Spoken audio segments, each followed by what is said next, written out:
Consumado foi, nada mais restou. Sangue santo, Deus na cruz derramou.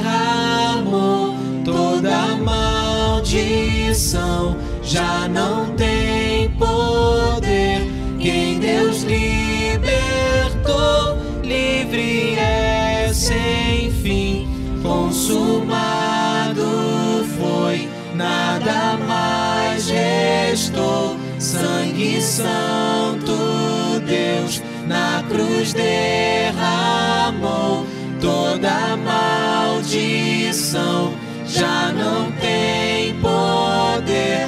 Quem Deus libertou, livre é sem fim. Oh, quão rude cruz Deus tomou, sim, meu pecado.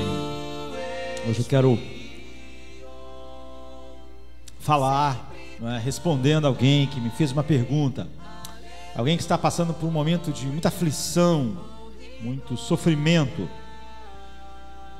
E essa pessoa me perguntou esses dias: pastor, eu sei que eu estou sofrendo todas essas coisas por causa dos meus próprios erros, que todo o meu sofrimento está completamente ligado a coisas que eu fiz, escolhi. Mas o que eu faço no meio dessa aflição e agonia? Nós devemos ter cuidado quando pensamos em sofrimento, não é? Eu acho que nós às vezes caímos por um extremo pecaminoso e às vezes para outro. Neste mundo, não é, todos nós sofremos, e todo sofrimento de alguma forma está ligado ao pecado, porque o sofrimento é a consequência do pecado. Mas ligar o sofrimento a pecados específicos é muito perigoso na maioria das vezes, porque o que nós vemos na vida é que o sofrimento, como nós o vemos, não é proporcional necessariamente ao tipo de vida que as pessoas levam. Então você vai ver o apóstolo Paulo com uma vida cheia de sofrimento, e de repente você olha para a vida do Adolf Hitler e não vê a quantidade de sofrimento. Uma vida relativamente sem grandes sofrimentos, e uma morte que ele mesmo provocou, não é? Sem passar longos anos de enfermidade. E sempre que as pessoas tentam ligar especificamente o sofrimento ao pecado específico e não ao pecado, nós vivemos num mundo caído, não é? Então, ninguém sofre inocentemente no mundo. No mundo não há inocentes. Thomas Watson, um dos puritanos mais doces, ele diz: olha, reclamar do sofrimento, encare a realidade. Nós temos um mar de pecados e iniquidades e uma gota de sofrimento. É óbvio que agora na vida o sofrimento não é proporcional ao pecado humano, mas todo sofrimento é por causa do pecado. Então ligar uma tragédia que aconteça a um pecado específico sempre redunda em erro, na maioria das vezes, quer na vida pessoal, na vida das pessoas, quanto de nações. Por que tem terremoto e um maremoto num lugar, e em outro lugar totalmente ímpio, mas não acontece nada disso, parece que está tudo bem? É isso que levou o salmista a dizer: Senhor, por que prosperam os ímpios? Por que eu estou aqui sofrendo, navegando em mares difíceis, e eu vejo o ímpio dizer: haha, ele não está sofrendo nada? É por isso que quando os discípulos perguntaram a Jesus: olha, por que esse homem nasceu cego? Foi ele que pecou? Foi os pais dele? Dizem: não foi nenhuma coisa nem outra. Ou seja, não é por algo específico. É por isso que quando as pessoas perguntaram: por que aquela torre caiu na cabeça daquelas pessoas? Ou quando Herodes matou aquelas pessoas que vieram a sacrificar, cultuar a Deus, Jesus disse: olha, não pense que vocês são tão culpados quanto eles. Vocês vão perecer igual a eles. Não pense que eles tinham mais pecados que vocês. Ou os amigos de Jó, que ficaram tentando achar as razões pelas quais havia tanto sofrimento na vida de Jó. Essa é a realidade, não é? Ligar um sofrimento específico a pecado específico na maioria das vezes, principalmente quando a gente quer aplicar isso a nações, a outras pessoas, mas eu acredito que nós também resvalamos para o oposto. E quase todo mundo que está sofrendo, nós queremos logo ajudar aquele sofrimento, dizendo: não, você não tem nada, não é culpa sua, é porque é o sofrimento geral. Mas não é verdade. Muitos sofrimentos na vida são diretamente ligados ao que a gente faz, em nossos relacionamentos, na nossa vida econômica, no nosso corpo, no nosso físico. Há muitos sofrimentos que são diretamente ligados a atitudes específicas que nós tomamos. Isso acontece com nós, como pessoas individuais, acontece com nações como Israel, e com qualquer nação. Então nós temos que ter cuidado para nós não fazermos aquilo de tentar ligar a pecado específico. Aquela pessoa sofre muito porque ela de alguma maneira fez alguma coisa. Não, às vezes todo aquele sofrimento na vida do apóstolo Paulo expressava o seu amor desmedido a Deus, e a falta de sofrimento em Hitler simplesmente é Deus acumulando ira para o dia da ira. Mas é inegável que muitos sofrimentos são diretamente ligados ao que a gente faz. Então, para a gente afirmar aquilo, a gente não pode, porque nós vivemos numa sociedade que a primeira coisa que ela tem para dizer para nós em qualquer situação é: você não tem culpa de nada.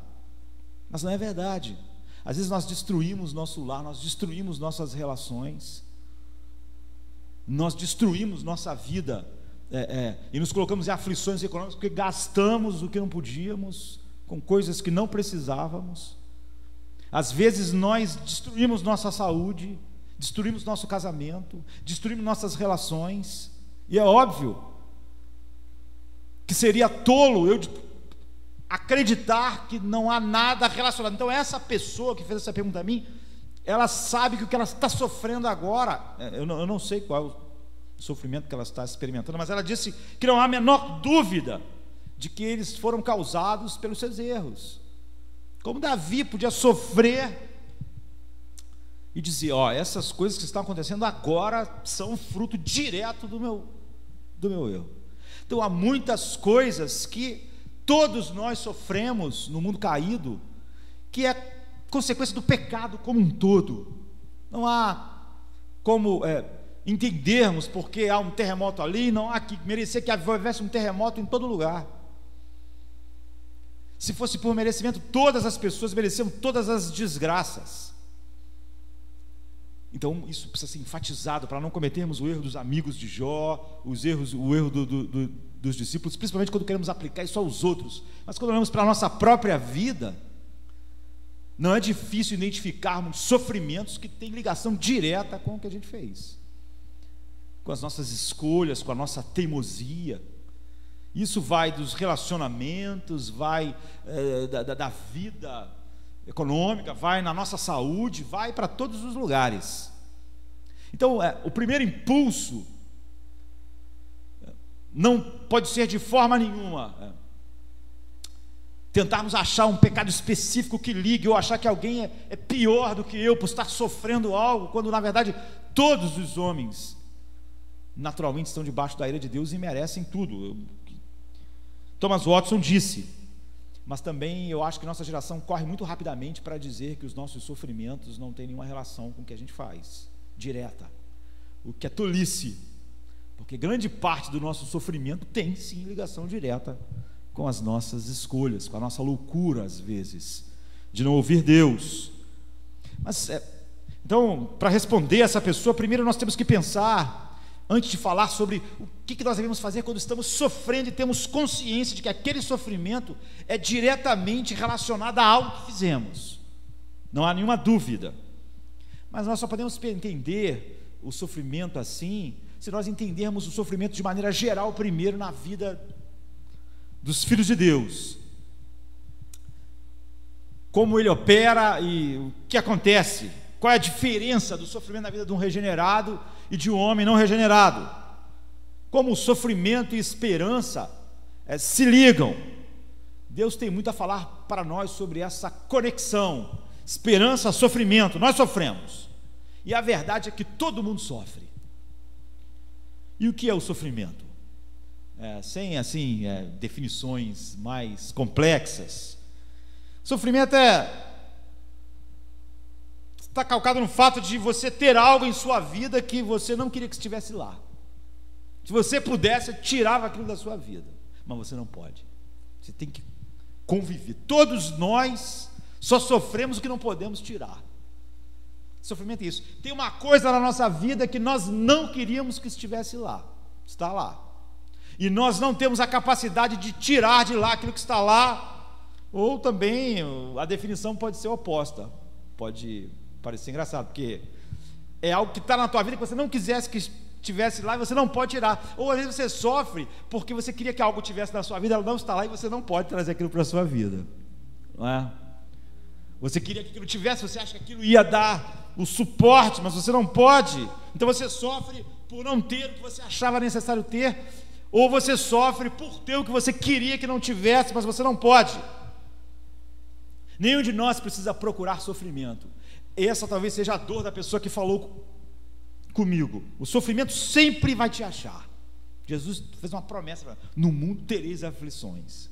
Vocês não precisam procurar, porque Ele vai encontrar vocês. O sofrimento está vagando, e Ele conhece todos nós. Ninguém, Ele tem o endereço de todo mundo. Ele vai chegar lá. Você não precisa procurar. Uma doença imprevisível, seus negócios afundando, a perda de alguém amado e querido, um casamento que entra em crise, um filho rebelde que quebra o coração do pai. E assim nós podemos fazer uma lista enorme, enorme. E essas coisas em algum momento vão te encontrar. Não todas elas juntas, ainda bem, né? Mas essas coisas vão encontrar vocês. E a reação de muitas pessoas no mundo, os mais fortes, eles vão dizer: ok, esse mundo é difícil, cheio de sofrimento, mas eu vou recomeçar. Tem gente que é assim, né? No meio do maior sofrimento, diz: eu vou recomeçar, eu vou continuar, eu não vou abaixar a cabeça. O jogador de futebol pode falar isso, né? Levantar a cabeça, vamos pensar no próximo. Tem gente que vive assim, tem gente que já é mais desanimado, não tem essa mesma perspectiva. Mas eu vou dizer, não importa se você é otimista ou pessimista, no fim você não pode vencer. Esse negócio de otimismo é bom mesmo, sim, sabe? É útil. Quão melhor será ser assim, mas a ideia de que o otimismo vai vencer é tolice. Tem hora que o sofrimento vai chegar e não adianta, o otimismo vai vir. Você pode vencer aquele sofrimento e vou continuar, mas vai vir mais sofrimento, depois vai vir mais sofrimento, depois vai vir a morte e pronto. Não tem jeito. No mundo tereis aflições. Vocês não vão vencer com otimismo. É melhor ser assim, mas depois desse sofrimento vem outro, até a morte. Então, o caminho do otimista e do pessimista, por fim, acabam igual. Acaba na morte, acaba chegando naquele momento em que não dá mais. Então, no fim, na verdade, não é isso que faz a diferença, ser otimista ou pessimista. Quando sofremos, e aí está a diferença naqueles que foram regenerados, que foram justificados, Deus nos dá um dom. A Bíblia diz, em Romanos 5, 3, 5, diz assim: e não somente isso, mas também nos gloriamos nas tribulações, sabendo que a tribulação produz a paciência, e a paciência a esperança, a experiência, e a experiência a esperança. E a esperança não traz confusão, porquanto o amor de Deus está derramado em nossos corações pelo Espírito Santo que nos foi dado. Então Deus, no sofrimento, nos dá o dom, eu diria, da novidade. Ele está abrindo uma porta nova para a experiência do amor de Deus, apenas naqueles que são regenerados. E é sobre isso que Paulo fala no livro de Romanos. Eu quero falar depois o que a pessoa, o que nós fazemos quando estamos sofrendo, e sabemos que aquilo está diretamente ligado, mas precisamos entender o sofrimento de maneira geral. É sobre isso que Paulo fala em Romanos, sobre um Deus poderoso, capaz de usar as experiências mais terríveis, ou a mais terrível de todas, como a cruz, a experiência mais terrível de profundo sofrimento, para tornar a única esperança verdadeira cada vez mais real para nós. Ou seja, a conexão que Deus faz entre sofrimento e esperança na vida dos que Ele justificou. Ele faz a esperança aumentar através do sofrimento, de uma maneira que nós não poderíamos imaginar, e que é completamente inconcebível para um homem não regenerado e não justificado. Ou seja, Deus não vai nos proteger do sofrimento no mundo, mas Ele vai mudar a maneira como nós sofremos. Eu diria que a grande característica de um filho de Deus é que Deus muda nele a maneira como ele sofre. Ele não sofre mais como o mundo, apesar de ter os mesmos sofrimentos. Ele é capaz de derramar, Deus, o seu amor em nossos corações, em meio aos nossos sofrimentos. E o sofrimento gera algo exatamente oposto ao que o sofrimento faz, porque esse amor derramado nos leva a nos gloriarmos no sofrimento. Isso pode parecer estranho, porque nós, às vezes, no meio evangélico, sabe, cristão, às vezes falamos como que nós nos alegramos apesar do sofrimento, mas não é isso que a Bíblia diz. A Bíblia diz que nós nos alegramos no sofrimento, no próprio sofrimento. Paulo, em Romanos 5, está respondendo a uma pergunta. Em Romanos de 1 a 4, Paulo tornou o evangelho claro. Quando nós chegamos no capítulo 4, nós já entendemos a tragédia, a depravação humana e a graça de Deus. Ele começa mostrando a depravação humana, como o homem está debaixo da ira de Deus, como ele merece toda a ira de Deus, como todos pecaram, como todos caíram, como ninguém merece nada, todos merecem a perdição eterna. Então, Paulo mostra a nossa depravação e maldade como a gente nunca imaginou, a não ser que o Espírito Santo tivesse revelado para nós. Mas também Paulo nos mostra que nós somos mais amados do que podíamos imaginar ou sonhar ser amado por um Deus santo. Então Paulo fala que o evangelho não é aquilo que nós fazemos, porque nós não podemos fazer nada a não ser esmagado pela justa ira de Deus por tudo que nós somos. Mas ele diz que o evangelho é aquilo que Deus faz em Cristo para glorificar seu nome e mostrar a glória da sua graça em nós, que nem merecemos sua ira, mas somos transformados em vasos de misericórdia. Então o evangelho, diz Paulo, é o que Deus faz, não é o que a gente faz, é a graça de Deus. Não tem nenhuma relação com mérito ou merecimento. Ele nos levou à paz com Ele, nós que éramos inimigos, através da morte do seu Filho.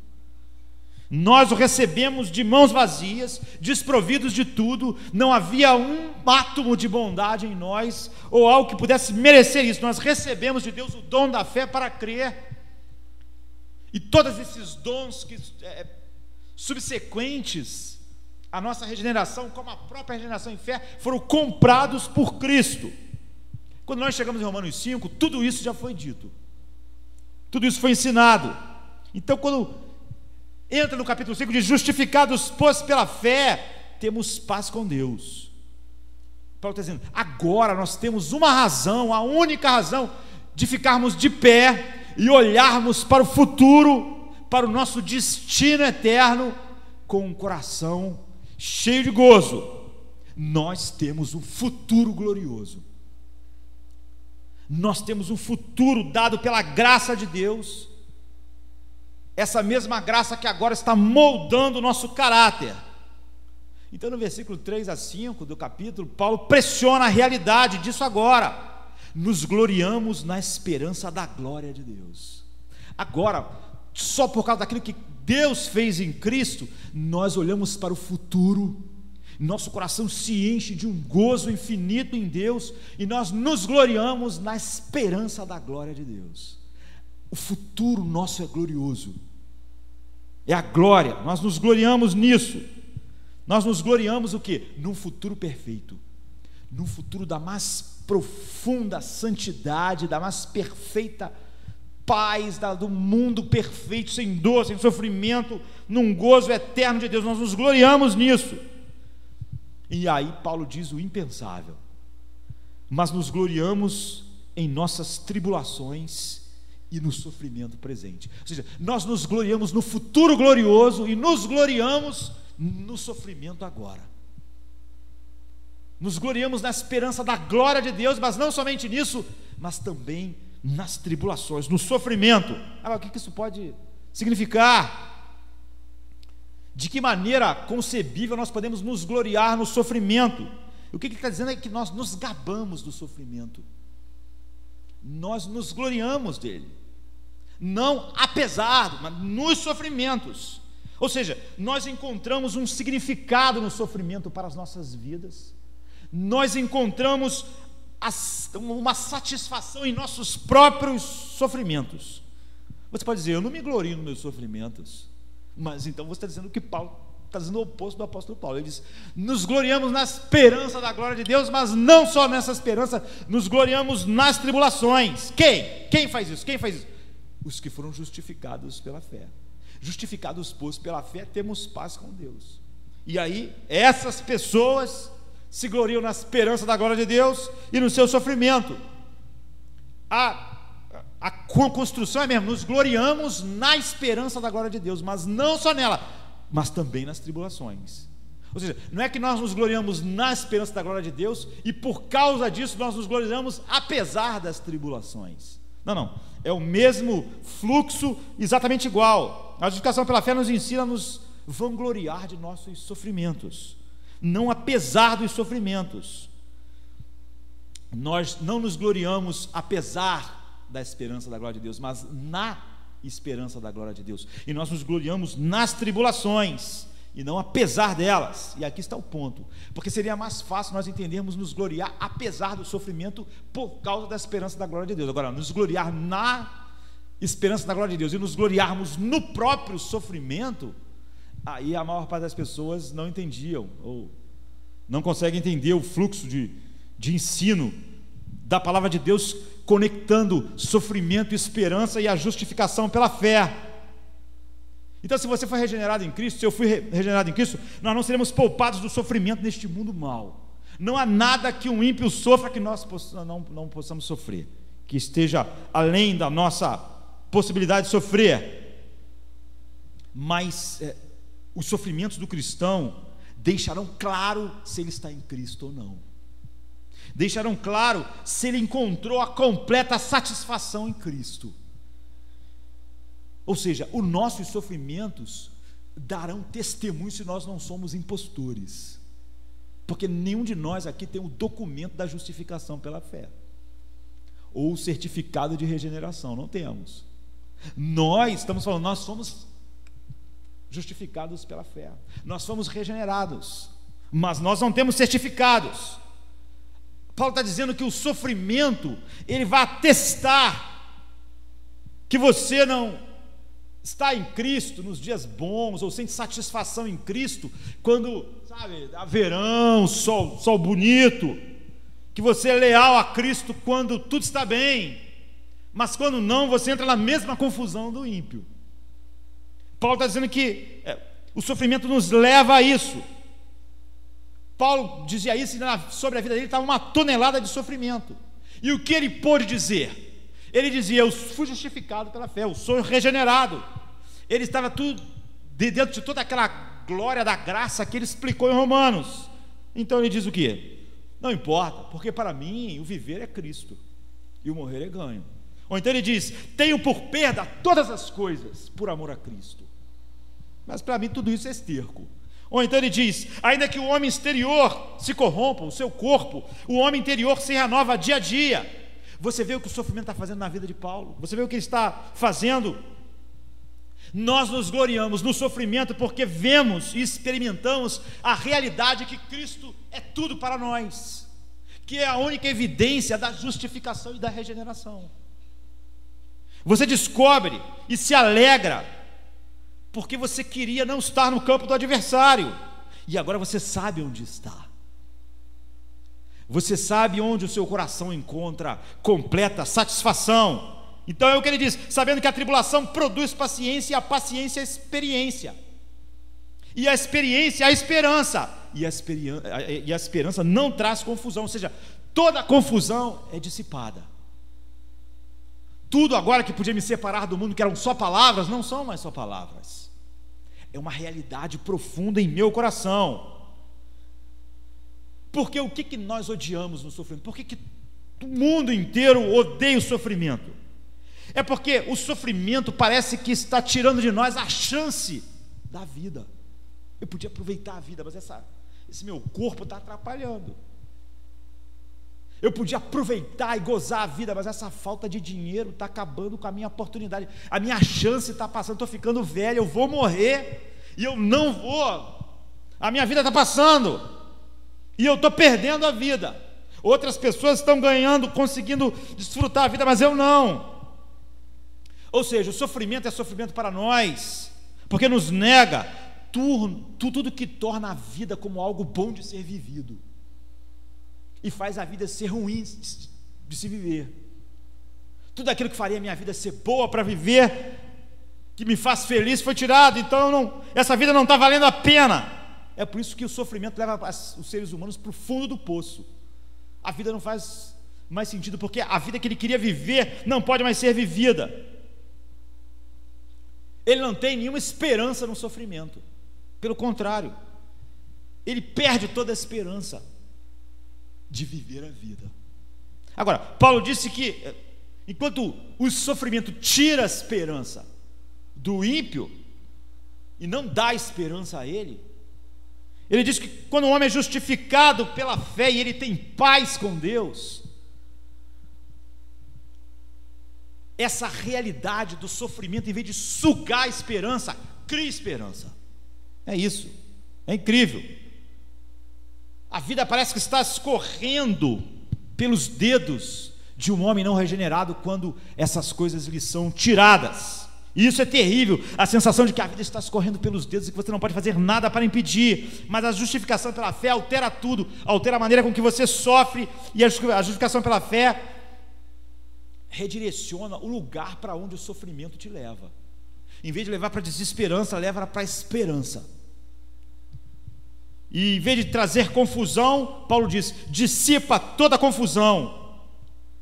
Ou seja, o Evangelho põe em nossas mentes um novo pensamento, um novo e melhor pensamento. Agora, minha única chance de felicidade é Deus. Minha única chance de felicidade é Cristo. É Deus que é desfrutado em Cristo na minha vida. Enquanto que o ímpio, a sua única chance de felicidade é a vida, no homem regenerado, a sua chance de felicidade, ele sabe, a única é Cristo. Para mim o viver é Cristo. Então as coisas mudaram. Quando ele lá está perdendo as coisas que compõem a vida, ele está perdendo a esperança, está fugindo dele, mas não nós. Porque a graça de Deus, a homens que mereciam a ira, redefiniu o nosso futuro maravilhosamente. E eu estou indo para o céu, eu estou indo para casa. Todas as minhas dívidas foram pagas, eu fui justificado pela fé, e nada pode roubar a glória que foi preparada para mim. Com Cristo, a esperança do futuro muda radicalmente o presente. E agora eu posso me gabar, me vangloriar na esperança da glória de Deus. Mas não somente nisso, eu posso me gabar de qualquer coisa: dificuldade, medo, estresse, exclusão, calúnia, injustiça, dor. Cada uma dessas coisas faziam parte da vida de Paulo. Agressão, crítica, qualquer coisa, impotência, fraqueza, vergonha, doença, morte, martírio. Você vê a mudança do caminho aqui no 3 e 4 do 5. E não somente nisso, mas também nos gloriamos nas tribulações, sabendo que a tribulação produz a paciência, e a paciência a experiência, e a experiência a esperança. Se você está em Cristo, o sofrimento vai te empurrando na direção da esperança. Você ouve Deus dizendo: não pare. Quando em meio ao sofrimento nós andamos com Deus e na força de Deus, através da nossa terrível experiência de sofrimento na vida, nós crescemos e descobrimos: minha fé é real, a glória de Deus realmente me espera. De fato, há as evidências da justificação e da regeneração. A minha fé não é uma chuva de verão, ela não está ligada a nada que um homem natural poderia se agarrar. A alegria que eu tenho em Cristo não é a alegria do tempo bom. Pelo contrário, ela revela esse sofrimento que eu estou em Cristo. É isso que Paulo quer dizer. É uma antecipação comprovada. Eu agora tenho a esperança da glória de Deus. Eu estou certo disso porque os sofrimentos produzem a certeza de que eu estou em Cristo. Sou justificado e regenerado. Ou seja, cada sofrimento que me aproxima de Cristo, diz para mim, o negócio é real na minha vida. É real. O espírito de um soldado veterano, sabe, endurecido pelas várias batalhas que deixou para trás. Eu realmente estou em Cristo. Eu realmente tenho uma fé justificadora. Eu realmente fui regenerado. Ou seja, tudo está dando errado, mas eu me deleito em Cristo. Tira essa dúvida, porque quantas pessoas pensam, se tudo desse errado, eu ia me deleitar em Cristo, eu estaria pronto a morrer como Marte. Deus conhece isso, a incerteza. A pior tragédia é a incerteza que não dá a plena certeza da esperança da glória de Deus, porque se a minha fé não é real, a minha esperança é fútil. Então, Deus leva os soldados na linha de batalha, no lugar da batalha, onde tudo o que resta para ele é Deus e mais nada.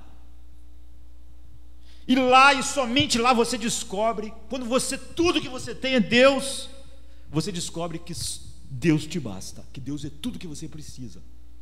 Sabe quando Davi perde o trono, a família, tudo, e volta para a caverna, se ajoelha e diz: Senhor, a tua graça é melhor do que a vida. Era uma coisa cantada, ele tinha perdido tudo mesmo, e quando ele perdeu tudo, ele viu que Deus estava lá, enchendo ele de satisfação. Então aquilo, a experiência tira toda a confusão e toda a incerteza. Deus realmente é tudo que eu preciso, porque eu não tenho mais nada a não ser Deus, e eu estou satisfeito. Ou seja, você realmente creu no Evangelho, você realmente foi regenerado, então você se gloria no sofrimento e não apesar do sofrimento, porque o sofrimento produz essa glória na alma e confirma que você é aquele que pode se gloriar de fato na esperança da glória de Deus. Porque se você se gloriava na esperança da glória de Deus, e o sofrimento, quando chega, em vez de comprovar a realidade, mostra que eu sofro como um ímpio, então a minha esperança era vã. Isso nos leva inquestionavelmente à autenticidade comprovada, e nos inspira e nos enche de esperança confiante que com Cristo nós podemos enfrentar qualquer coisa, que nós não sabemos como vai ser a hora da morte, mas nós temos certeza que estaremos bem com Ele. Por isso, quando nós sofremos, Deus não está falhando, Deus está nos abençoando com a certeza, produzindo experiência, esperança, gozo. Deus está realizando algo em nós. Nós podemos falar de maneiras, de quantidade enorme, de maneira que Deus opera o sofrimento assim na vida dos filhos de Deus. É por isso que Tiago 1,2 diz: considerai com toda alegria, meus irmãos, quando se deparar com várias provações. Se alegrem, porque isso está comprovando, isso está testificando, está dizendo que a coisa na sua vida é real. Então o sofrimento, por exemplo, eu podia mencionar algumas coisas. Por exemplo, o sofrimento é usado para aumentar a nossa consciência do poder sustentador de Deus, e que nós devemos a Ele todo o nosso sustento, como diz o Salmo 68:19. 2, Deus usa o sofrimento para refinar, aperfeiçoar, fortalecer e nos impedir, ou seja, preparar cada um de nós para não cairmos, como diz o Salmo 66:8 e 9 e Hebreus 2:10. O sofrimento permite que a vida de Cristo se manifeste em nossa carne mortal, é o que diz 2 Coríntios 4, de 7 a 11. 4, o sofrimento mostra que nós somos falidos em nós mesmos. Isso não é uma bênção? Que nós não temos recursos e nos torna totalmente dependentes de Deus, como diz 2 Coríntios 12, 9. 5, o sofrimento nos ensina a humildade. Nós não precisamos ser humildes, como diz 2 Coríntios 12, 7. 6. O sofrimento nos dá a mente de Cristo.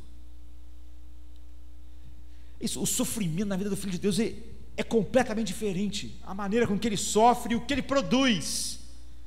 O sofrimento nos dá a mente de Cristo, como diz Filipenses 2, de 1 a 11. 7. O sofrimento nos ensina que Deus está mais preocupado com nos tornar semelhante a Cristo do que com o nosso conforto no mundo, como diz Romanos 5, 3 e 4, como nós lemos, e Hebreus 12, de 10 a 11. 8. O sofrimento nos ensina que o maior bem da vida cristã não é a ausência da dor, que o maior bem da vida cristã é Cristo, e o sofrimento confirma isso.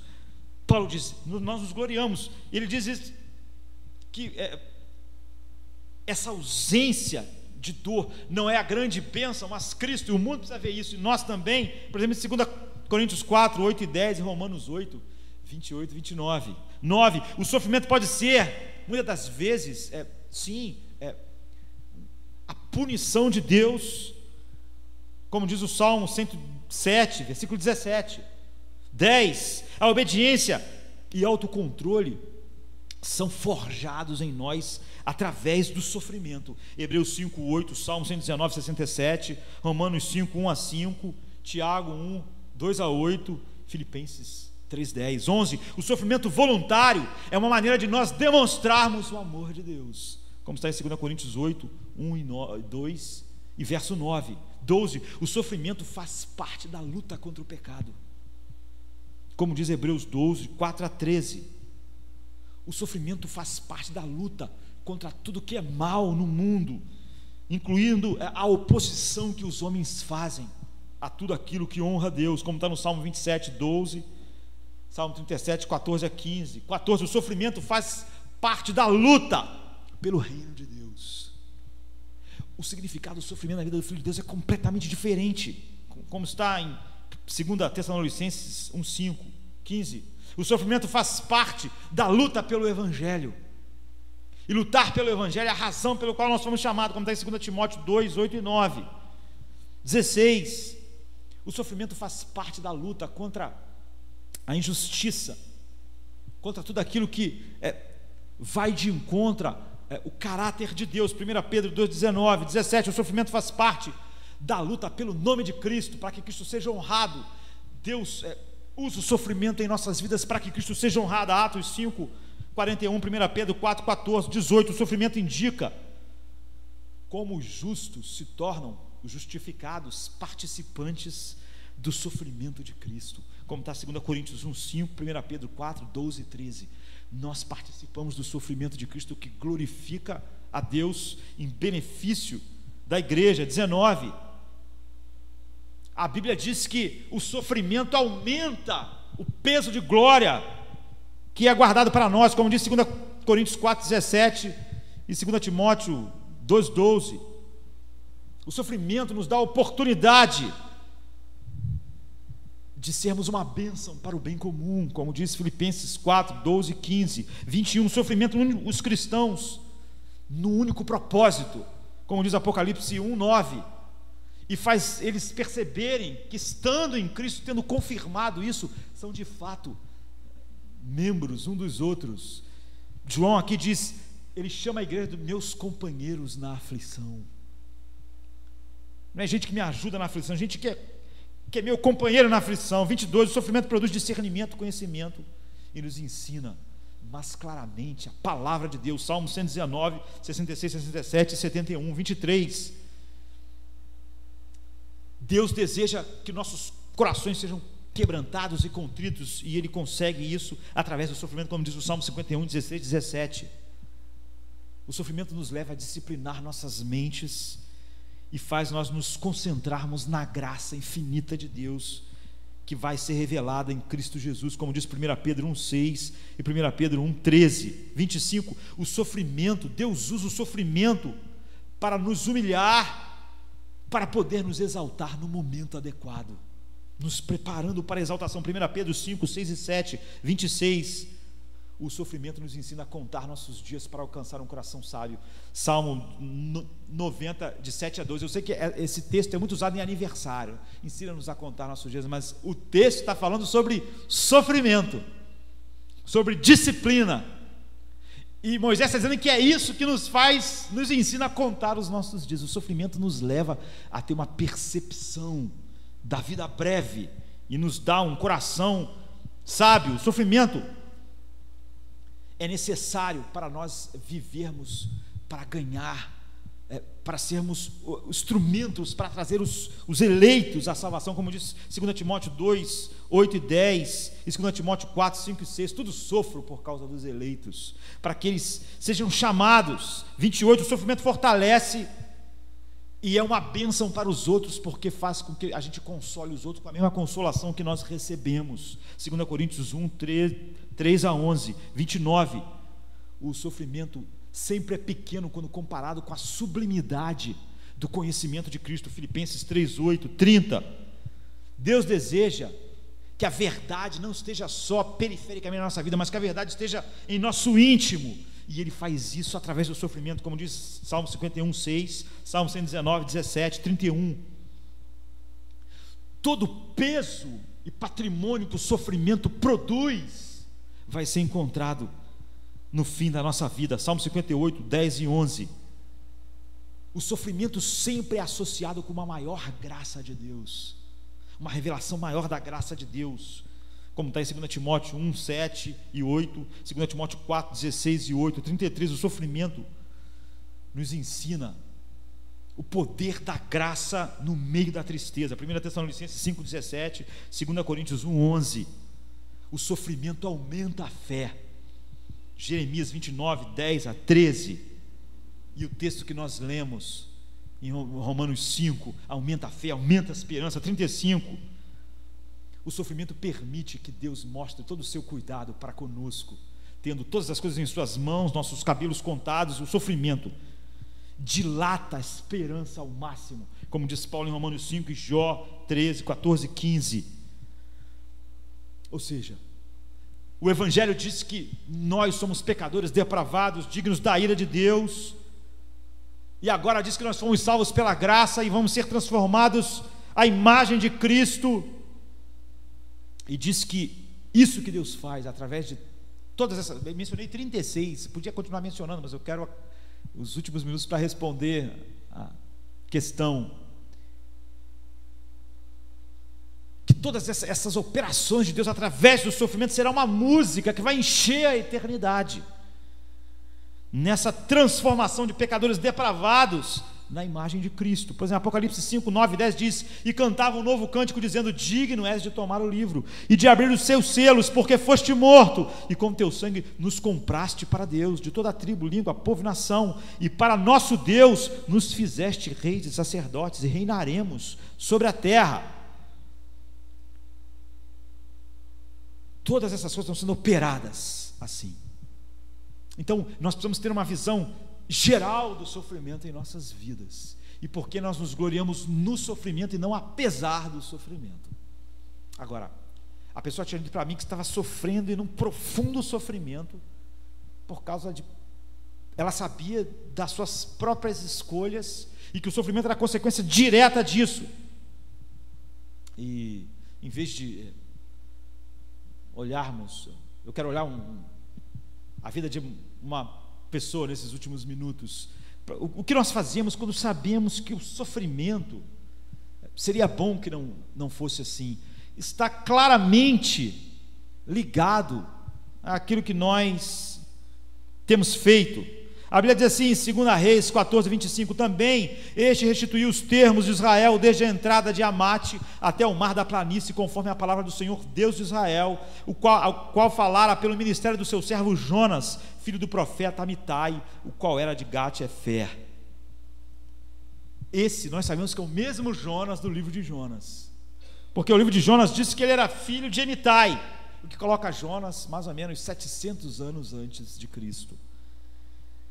E Jonas 1 e 2 diz assim: vê a palavra do Senhor a Jonas, filho de Amitai, dizendo: levanta-te, vai à grande cidade de Nínive e clama contra ela, porque a sua malícia subiu até a minha presença. Jonas era um sacerdote que profetizou as fronteiras, o crescimento das fronteiras de Israel, a prosperidade da nação, como Jonas amava Israel. Mas na mesma época de Jonas, como nós sabemos onde ele está situado, por causa do que a Bíblia diz, o profeta Amós já profetizava que a Assíria iria ser a vara de Deus sobre Israel, como está em Amós 6,14. E Nínive era a capital da Assíria. Era como se você soubesse que algum país vai invadir o Brasil e vai pegar todos nós como escravos e vai impingir grande sofrimento, e mesmo assim Deus fala para você exatamente nesse país, para em vez dele ser destruído, ele ser salvo, para depois ele fazer aquilo que o profeta Amós estava dizendo que ele ia fazer. Então Jonas, um homem que amava a sua nação, que foi usado por Deus para abençoá-la, todos nós sabemos a história do que Jonas fez quando Deus mandou ele profetizar. Deus tinha medo de que os assírios se arrependessem, indo a Nínive, e ele foi para o lugar oposto. E nós sabemos que quando ele estava no meio do mar, indo para exatamente o lugar oposto onde Deus mandou, se desobedecendo a Deus diretamente, houve uma grande tempestade e os marinheiros ficaram com medo e começaram a orar e clamar a seus próprios deuses. E Jonas estava dormindo, chamaram Jonas, e ele disse assim em Jonas 1,9: eu sou hebreu e temo ao Senhor Deus do céu, que fez o mar e a terra seca. E as pessoas conversaram com ele sobre a tempestade, e ele disse assim: pegue-me e lança-me no mar. Então a tempestade vai tornar-se, o mar vai se tornar calmo. E é estranho, e vocês não vão morrer. É estranho Jonas se preocupar com a vida daqueles pagãos ali, porque ele não se preocupava com a vida dos milhares de pagãos de Nínive. Mas na verdade não é a vida daquelas pessoas que está movendo Jonas, mas o remorso e a vergonha. Ele sabe que é tolo de tentar fugir da presença de Deus. Ele mesmo diz: Deus é o Deus da terra e do mar, Ele é o Deus de toda a terra, não tem como nós fugirmos de Deus. A culpa de Jonas é tão óbvia que ele acha que a morte é justa. Ele está pedindo para jogar ele no meio do oceano, do mar Mediterrâneo. A chance de um homem sair dessa é zero, e morrer afogado não é nada bom. Então jogaram Jonas no mar. E quando ele caiu no mar, quando as angústias de morte se apoderaram dele, por que Jonas estava sofrendo aquilo tudo? Por causa da sua desobediência. Não podia alguém bater no ombro de Jonas e falar assim: não, isso não tem nada a ver, isso aí, esse sofrimento não tem nenhuma relação, tu está morrendo afogado, tem nenhuma relação com a sua desobediência clara. É óbvio que tinha. Ele desobedeceu a Deus, ele se colocou naquela situação, e agora ele foi jogado no mar e ele ia morrer. Não tinha chance. Então ele clamou a Deus por misericórdia. É óbvio que todas as aflições da vida dele naquele instante, aflições mortais, foram produzidas diretamente pela desobediência clara àquilo que Deus falou. Mas Jonas clamou por socorro e Deus o salvou milagrosamente. Ou seja, Deus respondeu os gritos de sofrimento do seu filho, apesar disso. E Jonas faz uma oração no ventre do peixe. Mas a oração, muitas pessoas pensam, às vezes distraído, que Jonas está orando, pedindo salvação do ventre do peixe. Mas não é isso que acontece. Ele está falando sobre o livramento que Deus já deu a ele. E ele está sendo grato a Deus, porque ele percebeu que Deus salvou ele de uma maneira inesperada da morte certa no mar, que ele procurou ao desobedecer a Deus, por motivos tão comuns a nós, que nós podíamos meditar no outro dia. E no capítulo 2, então, Jonas, quando começa a orar, ele já fala sobre um sofrimento passado, apesar dele estar num sofrimento.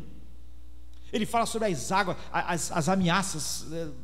Ele foi cercado pelo mar, pelas águas, e ele sabe que o peixe foi um refúgio de salvação de Deus. Ele teve um grito de socorro lá no mar. Quando jogaram ele no mar, o navio foi embora, ele ficou no meio do mar, e ele estava morrendo afogado.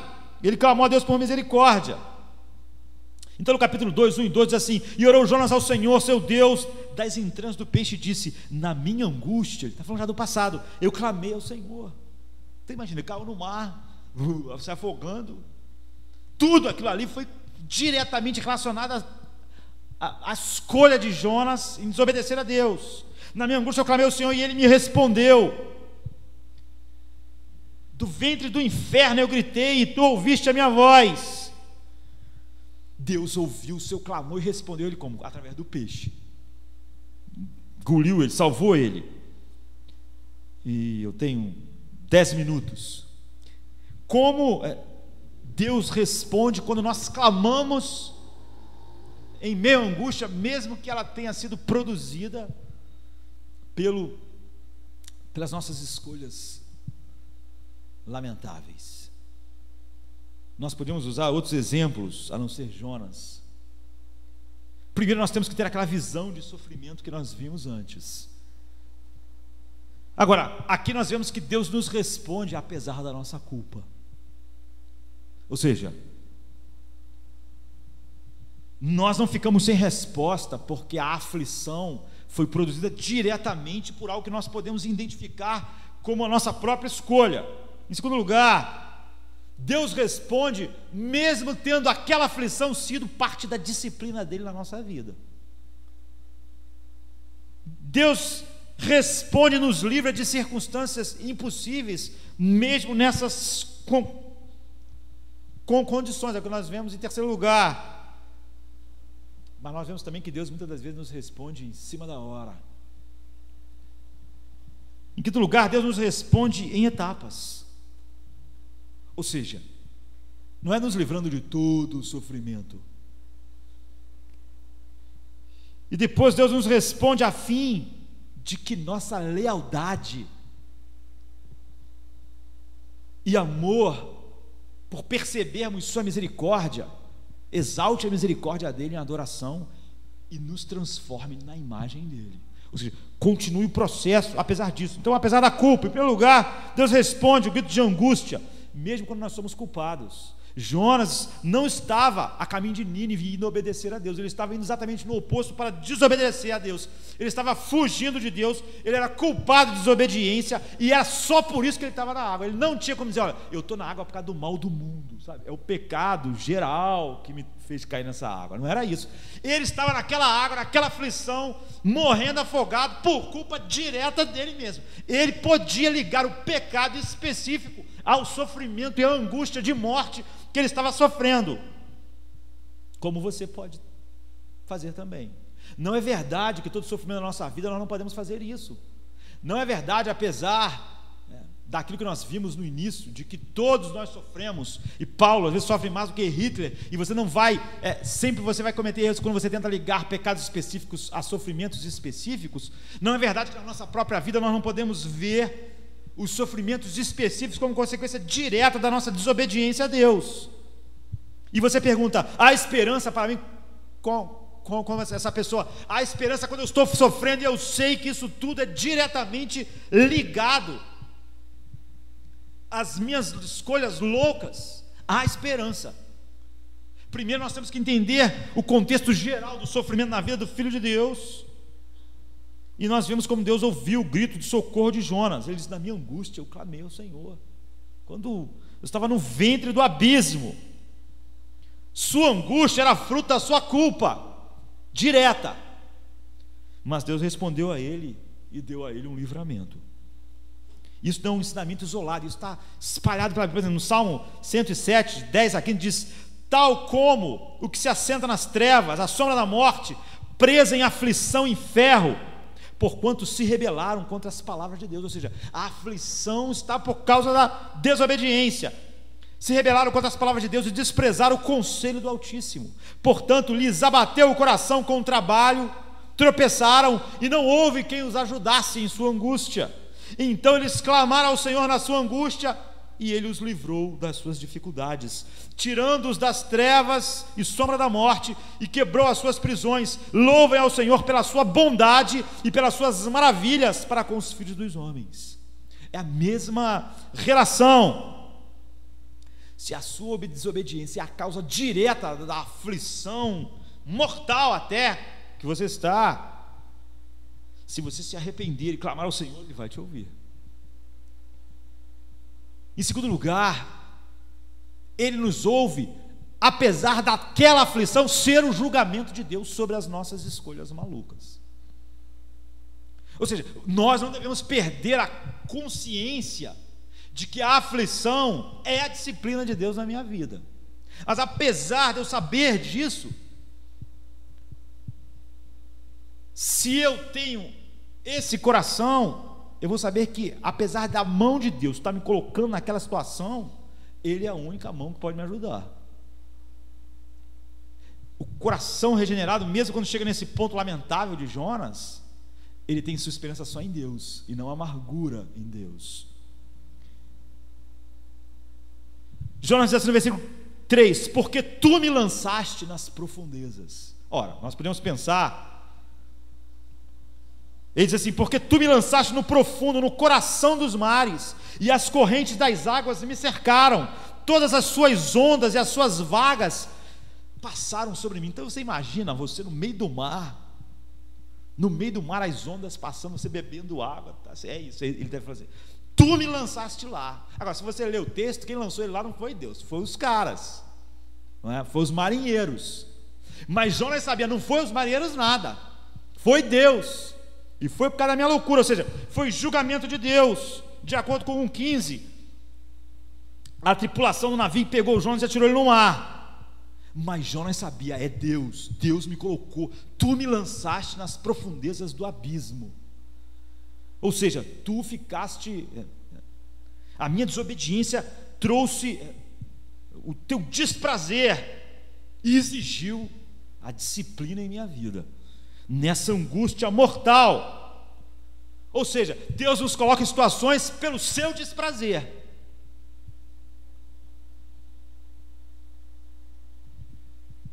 E exatamente por sermos quem nós somos, como isso causa desprazer. Agora, você pode pensar, se Deus me colocou nessa situação porque está descontente comigo, então como a oração pode me ajudar, se é Ele que me colocou na situação? E Jonas, porém, aventurou-se a orar, ia pedir libertação de Deus. Deus, tenha misericórdia de mim, aqui eu estou no meio do mar, nem Felps sai desse lugar aqui, eu vou morrer afogado, e morto afogado não tem esperança. Então Deus fez um milagre e salvou Jonas da situação que Deus mesmo colocou Jonas, por causa da escolha maluca de Jonas de fugir de Deus e fazer aquilo que Deus disse para ele não fazer, e não fazer o que Deus ordenou que ele fizesse.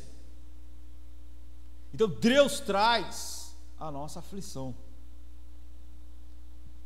mas nunca só como punição. Jó 36,15 diz: Deus liberta o aflito por sua aflição e abre os ouvidos pela adversidade. A adversidade nos filhos de Deus é redentora. Mesmo que você sinta que é a mão de Deus, como Davi disse, porque a tua mão pesava sobre mim e o meu vigor chegou ao fim. Eu estou nessa situação e eu sinto que é a tua mão. Jonas está dizendo: tu me lançaste no mar. Mas ele responde aos seus filhos que estão sob a sua própria disciplina. Isso é maravilhoso. E ele nos ouve, mesmo nas circunstâncias impossíveis que nós entramos por causa disso. Versículo 5 e 6 descreve a situação extrema de Jonas: as águas me cercaram até a alma. Ou seja, o cara estava no meio do oceano. Imagina, a gente tem medo de ficar, sei lá, no mar a 100 metros da beira do mar, mesmo sabendo que tem salva-vida para vir. Imagina você no meio do nada. As águas me cercaram até a alma, o abismo me rodeou e as águas se enrolaram na minha cabeça. Então imagina, piorou ainda. E eu desci até os fundamentos dos montes, a terra me cercou para sempre com os seus ferrolhos, mas tu fizeste subir a minha vida da perdição, ó Senhor, meu Deus. Ele está orando isso dentro do peixe, ele está dizendo: isso aconteceu, isso foi maravilhoso. Seria uma coisa terrível cair no mar e ser deixado para trás quando o mar está mansinho, mas a gente sabe que não era assim, no meio das ondas. E ele diz: olha, eu fui amaranhado pelas algas, tudo estava contra mim, é uma cena terrível. Deus permitiu que as circunstâncias se tornassem impossíveis, que a aflição fosse final. Às vezes, nas nossas vidas, as aflições não vêm só uma aflição, né? Vem em lotes, como aqui na vida de Jonas. É o mar, aí é a alga, é o vento, é tudo operando junto, até que não há esperança de como lidar com tudo aquilo. E aí nós perdemos o ponto de toda saída. Imagine, nós não estamos falando sobre o sofrimento que é causado quando você está andando em obediência, que também está dentro daquele escopo geral que nós vimos. Nós estamos falando sobre o sofrimento causado diretamente.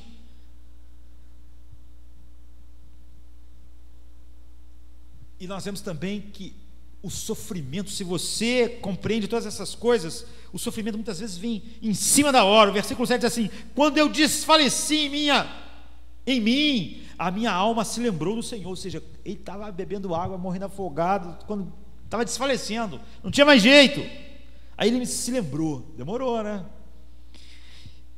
Lembrei-me do Senhor, e entrou diante de ti a minha oração no teu santo templo. Jonas 2,7.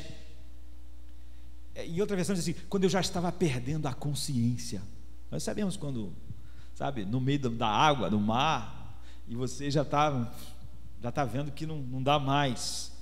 Quando eu estava perdendo a consciência, eu me lembrei do Senhor, pouco antes de desmaiar e seu fim, estar no fim. Então, de repente, naquela coisa, ele orou a Deus e ele foi engolido pelo peixe. E ele está agradecendo a Deus por isso. Não é muito bom ser engolido por peixe, não é? Ficar na barriga do peixe no meio do mar não é bom, mas ele viu aquele sofrimento quando o livramento do outro sofrimento, que era final, que era mortal. Mas nós temos que entender que muitas das vezes Deus responde, nos acode em nossa aflição na hora final. Como diz Abacuque 1:2: ó Senhor, até quando hei de clamar por ajuda e tu não ouvirás? Jonas continuou na oração até o instante final. Ou seja, independente de como a aflição chegou, nós só temos em Deus nossa esperança e permanecemos firmes nessa rocha todo o tempo, até o fim. E às vezes o livramento de Deus é por estágios, e isso vai produzindo em nós a visão clara, que vai moldando em nós uma pessoa diferente daquilo que nós éramos. Deus respondeu aos gritos de angústia de Jonas, mas não botou ele num lugar confortável. Não sei lá, não passou assim, Capitão Nemo com um submarino. Ele foi engolido por um peixe, não era nada confortável. Ou seja, nós temos que tirar da nossa cabeça que a nossa oração ou é totalmente ouvida ou não é ouvida. Ela é ouvida, mas não como a gente orou, não é? Mas no fato de Deus não fazer exatamente o que nós pedimos, não quer dizer que Deus não nos ouve. Eu tenho certeza que Jonas não orou: Senhor, manda um peixe para me engolir. Não. Ele precisa ter misericórdia, me salva, mas eu estou morrendo, me livre, tem misericórdia de mim, eu agi loucamente. Mas a resposta de Deus foi em etapas. Deus mandou um peixe para engolir ele. Certamente ele não tinha nem pensado nisso, nem passava pela cabeça dele que a salvação ia ser engolido por um bicho. É assim, Deus às vezes nos livra de um sofrimento por estágio. Nós entramos em outro sofrimento que nos livra daquele sofrimento que era final. Mas ele foi poupado do afogamento para o qual não havia esperança. Ficar no peixe, a esperança é renovada. Então ele não se queixa daquele sofrimento. Ele não fica na barriga do peixe reclamando porque está na barriga do peixe. Ele vê aquilo como graças a Deus. Esse lugar aqui é estranho, o cheiro não é bom, mas graças a Deus por esse sofrimento aqui, porque esse sofrimento me livrou de um sofrimento muito pior.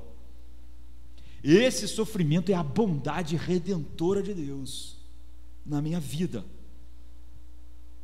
Então, na barriga do peixe, ele já orou assim: eu oferecerei sacrifício com a voz de agradecimento.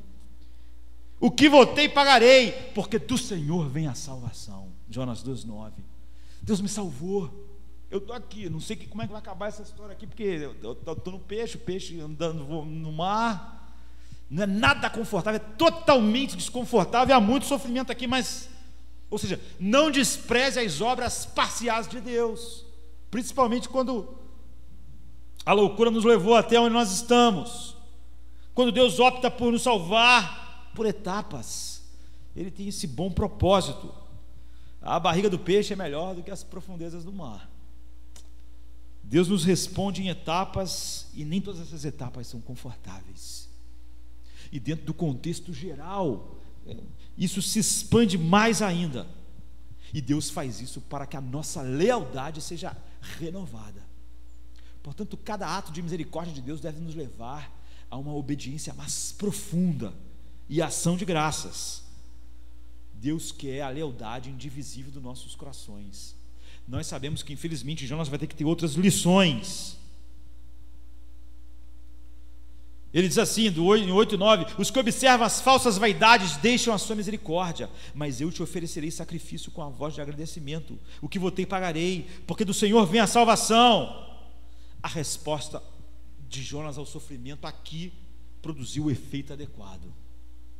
Ação de graça, visão da misericórdia de Deus, a sua indignidade, o fato de que o próprio Deus lançou ele no mar, mas que só Deus poderia tirá-lo, a sua loucura que o levou até ali, e aquilo encheu a boca de Jonas de ação de graças, o que nos mostra que aqueles que têm o seu espírito cheio de gratidão estão mais próximos de pessoas que são ouvidas em suas orações, como diz Paulo em Filipenses 4:16: não estejais inquietos por coisa alguma, antes as vossas petições sejam em tudo as conhecidas diante de Deus, pela oração e pela súplica, com ações de graças. Ou 2 Coríntios 1:11: ajudando-nos também vós com orações por nós, para que pela misericórdia que por muitas pessoas nos foi feita, por muitas também sejam dadas graças ao nosso respeito. E como Deus diz no Salmo 50:15: invoca-me no dia da angústia, e eu te livrarei, tu me glorificarás. O objetivo sempre é a glorificação da misericórdia de Deus, com o propósito de nos tornar misericordiosos como Ele é misericordioso. Jonas demorou um pouco. Você vê como a situação de Jonas era a mesma das pessoas em Nínive. Jonas só estava no mar por culpa dele mesmo. Tudo que ele pediu a Deus foi misericórdia, e ele recebeu misericórdia. A mesma coisa era a história dos ninivitas. Eles estavam debaixo da ira de Deus, mas quando eles clamaram por misericórdia, Deus manifestou misericórdia. Mas nós sabemos que Jonas não se tornou alguém misericordioso ainda. Jonas tinha feito o mesmo que os ninivitas. Ele desobedeceu a Deus, ele se colocou sobre as ameaças de destruição de Deus no mar, e na sua angústia ele chorou, orou a Deus, e Deus lhe respondeu dando um sopro de vida. Os ninivitas desobedeceram a Deus, como diz Jonas 1:2. Deus colocou eles sobre a ameaça da destruição. 3:4, eles choraram em angústia, e Deus usou de misericórdia. Deus usou da misericórdia para com Jonas, para que Jonas aprendesse a ter um coração, e levasse Jonas a ter um coração misericordioso para com aqueles que estão sofrendo e debaixo da mesma situação que ele estava. Ou seja, Deus exalta a sua misericórdia ao manifestar ela para pessoas indignas que merecem a destruição. Então, o grande ensino do livro de Jonas não é que Deus é misericordioso, porque esse é o ensino da Bíblia toda, mas é que nós devemos ter um coração misericordioso, porque tudo que nós recebemos foi misericórdia. E Deus vai ter que dar outra lição de jardim de infância a Jonas, no sentido contrário, porque ali Deus botou ele em angústia, tirou ele da angústia para ele aprender a exaltar a misericórdia de Deus e ser forjada nele a imagem dessa misericórdia, ou seja, ser mais transformados na imagem de Deus. Mas ele não aprendeu totalmente, e Deus fez o oposto com Jonas. Deus deu a ele uma coisa muito boa, que foi uma planta que protegia ele do sol, e depois tirou e deixou ele entrar em angústia porque cada planta, e ele ficou irado. Nós sabemos, ele já estava irado porque o povo lá tinha sido perdoado, e Deus disse para ele: você teve misericórdia de uma planta que nasceu ontem, morreu, porque Jonas ainda era um instrumento rebelde da misericórdia de Deus. E isso não é suficiente, queridos. Mesmo quando nós somos um instrumento de alguma maneira que abençoa outras pessoas, isso em nada muda o fato de que nós ainda não somos instrumentos de misericórdia para Deus exercer sua misericórdia, e sim instrumentos que ainda são rebeldes para a misericórdia. Então Deus mandou esse desconforto do sol, mandou o livramento da planta, depois tirou o livramento de novo e mandou o descontentamento de novo, porque Deus queria mostrar a nudez do coração de Jonas, qual é o propósito dele. E ele podia sentir dó de uma planta, mas não daquelas milhares de pessoas, porque Jonas não era misericordioso. E o ensino desse livro é: vocês foram chamados para se tornarem como eu sou. Assim vocês devem ver o sofrimento naquele contexto geral, que ao manifestar que a justificação e a regeneração são reais em minha vida, são motivos para me gloriar neles, porque eles me levam à confirmação, à certeza, à esperança que nunca traz confusão. Mas mesmo quando, como essa pessoa, toda a aflição dela é diretamente ligada às suas próprias loucas escolhas, o Filho de Deus deve se voltar com esse coração humilde para Deus, sabendo que, de fato, aquelas aflições são a mão de Deus, porque a tua mão pesava sobre mim, ou tu me jogaste no profundo do mar. Mas homens como Davi não veem em nenhum outro lugar a esperança de salvação a não ser na mão de Deus, que pesa sobre ele, ou que joga no mar, em vez de gerar no seu coração amargura. Você vê, mesmo quando deu um passo em direção à loucura, um homem regenerado tem uma relação diferente quando de fato o sofrimento o atinge. Mas é fato que, se o que o sofrimento deve gerar em nós não gerar, nós entramos de novo em aflições como Jonas. Então aqueles que sofrem e sabem diretamente isso é consequência daquilo que eu fiz, da escolha que eu fiz, da loucura de Deus falar que era para lá, eu saí correndo para o lado oposto, a solução está no mesmo lugar. O Deus ouve a oração mesmo quando a situação que nós estamos é o julgamento do próprio Deus. Muitas das vezes o livramento daquele sofrimento final é através de outros sofrimentos. Nos livra de nos afogarmos no mar através de sermos engolidos por um peixe. Nesse instante de sofrimento, esse sofrimento já deve nos levar a ver a misericórdia no sofrimento. Não é confortável, mas é maravilhoso. Se nós tivéssemos aquela visão mais profunda do apóstolo Paulo, aquela maturidade que não nos levasse a esses caminhos loucos de Jonas, nós não precisaríamos de lições tão infantis. Mas ainda assim, é assim que Deus trata com seus filhos. E no final o propósito sempre é o mesmo: que Jonas fosse misericordioso como Deus é, ou seja, que o seu coração fosse mais parecido com o coração de Deus, que ele fosse sendo transformado na imagem de Deus. Esse é o propósito, sempre, sempre, sempre, que é em todos os sentidos operado em nós através do sofrimento, mesmo na loucura do sofrimento, mas em todos os sofrimentos, quando não é por esses motivos, nós nos gabamos neles, porque eles produzem em nós algo maravilhoso: a certeza de que a fé, que a justificação, a regeneração na minha vida são verdadeiras. E então eu posso ter certeza da esperança da glória de Deus, porque esses sofrimentos confirmam que aquilo que produz o gloriar no futuro glorioso de Deus, a me gloriar na esperança da glória de Deus, é real e é indestrutível na minha vida, já que se eu fui justificado, eu fui justificado para sempre. Se eu sou uma nova criatura, se eu nasci de novo, isso é uma obra que não tem como falhar. Então nós nos gloriamos no sofrimento, porque ele produz a certeza, a esperança.